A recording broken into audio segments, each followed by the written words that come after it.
सैनिक तानाशाह जनरल जिया उल हक की मौत एक विमान हादसे में 17 अगस्त 1988 को हुई थी।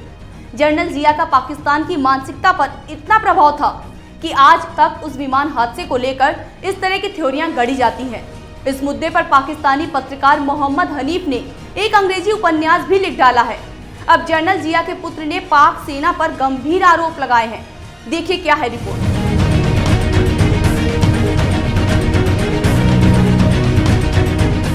जनरल जिया उल हक पाकिस्तान के तीसरे सैनिक तानाशाह। इन्होंने 5 जुलाई 1977 को जुल्फिकार अली भुट्टो का तख्ता पलटकर पाकिस्तान की सरकार पर कब्जा जमा लिया था।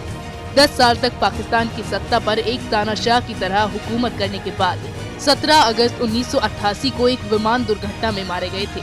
तकरीबन 10 साल तक पाकिस्तान को अपने इशारे पर नचाने वाला और पाकिस्तान के इस्लामीकरण का जनक इस तरह अचानक दुनिया से चला जाएगा, ये बात पाकिस्तानियों को हजम नहीं हुई। इसीलिए आज तक जिया की मौत पर तरह तरह की थ्योरियां सामने आती रहती है। ताज़ा थ्योरी जनरल जिया के पुत्र की है।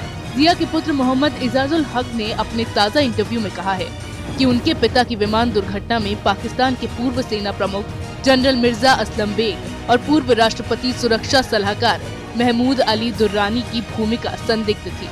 एजाजुल हक ने भारतीय और इजरायली खुफिया एजेंसियों को भी इसके लिए जिम्मेदार ठहराया है। जिया के पुत्र का कहना है कि विमान दुर्घटना कॉकपिट में नरवे गैस छोड़ने और उसके असर से पायलट के बेहोश हो जाने के कारण हुई थी। उनका ये भी कहना है कि विमान में आमों के क्रेट रखे हुए थे जिसमें बम छुपा हुआ था। यही नहीं, उनका ये भी दावा था कि जमीन से भी विमान पर कोई चीज फायर की गई थी।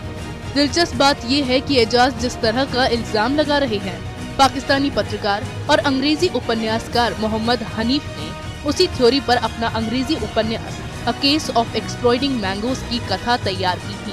हनीफ ने भी इसी तरह आमों के क्रेट और जमीन से किसी प्रोजेक्टाइल के फायर करने की बात की थी। बहरहाल एजाजुल हक का कहना है कि सेना के उच्च अधिकारियों ने लाशों के अवशेषों का पोस्टमार्टम करने से मना किया था, इसलिए जनरल बेग और दुर्रानी के नामों पर संदेह होता है। ख्याल रहे कि इस दुर्घटना में जनरल जिया के साथ chairman joint chief general Akhtar Abdul Rahman और पाकिस्तान में अमेरिका के राजदूत आर्नल्ड लुइस राफेल और उनके मिलिट्री सलाहकार brigadier general Herbert M Wassom भी मारे गए थे। अमेरिका ने अपनी जांच में पाया था कि C-130 विमान जिसमें जनरल जिया सवार थे उसमें कुछ मैकेनिकल खराबी थी, जिसके कारण ये विमान दुर्घटनाग्रस्त हुआ था। जिस विमान में जनरल जिया की मौत हुई थी उसमें पाकिस्तानी अधिकारियों के अलावा पाकिस्तान में अमेरिका के राजदूत भी सवार थे। इस दुर्घटना की जांच अमेरिका ने भी की थी, लेकिन अमेरिका इस नतीजे पर पहुंचा था कि ये दुर्घटना उस विमान में पहले से मौजूद तकनीकी खराबी की वजह से हुई थी। लेकिन फिर भी ये घटना कॉन्स्पिरेसी थ्योरिस्ट का ध्यान बार बार अपनी ओर आकृष्ट करा ही लेती है। ऐसी ही खबरों को देखने के लिए देखते रहिए कैपिटल टीवी।